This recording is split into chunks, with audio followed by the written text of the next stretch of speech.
que les parents ne sont pas assez mobilisés, ne sont pas assez responsabilisés dans ce pays. Comment on les responsabilise sur les enfants? Comment on les responsabilise davantage? Eh bien, ça passe, comme je vous le disais, déjà par le fait d'être informés et conscients, parce que je pense que beaucoup de parents sont démunis aujourd'hui face à ces avancées technologiques qui vont beaucoup trop vite. Ça passe aussi pour les enfants, on va dire, qui sont décrocheurs sur le plan scolaire, qui ne vont pas à l'école, voire qui sont délinquants, par le fait d'une privation totale, partielle, temporaire ou durable des aides sociales, puisqu'une fois de plus, les parents doivent répondre des actes de leurs enfants.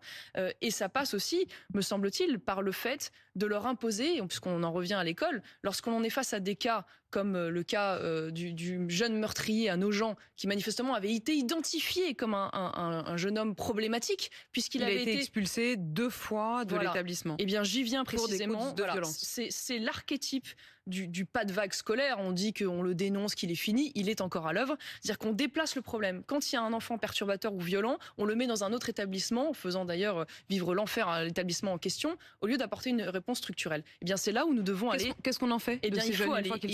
Alors, ça n'a pas été son cas. Il n'a pas été expulsé de manière définitive. Il a été exclu 2 fois de manière temporaire de l'établissement. Eh bien, donc, il aurait dû l'être de manière définitive, et on aurait dû pouvoir, l'État aurait dû pouvoir apporter une solution qui est celle d'internat d'éducation prioritaire, avec l'accord des parents. Et si les parents refusent, eh bien, précisément la privation des aides sociales, qui est un accompagnement de rééducation disciplinaire et scolaire dédié. Voilà. Mais on ne peut pas, à un moment donné, au prétexte de l'obligation de la scolarisation, eh bien, faire vivre l'enfer aux autres élèves et aux autres enseignants, parce qu'on n'apporte pas de solution disciplinaire à ces élèves. J'ai encore la faiblesse de penser qu'à 14 ans, on doit pouvoir être rattrapable.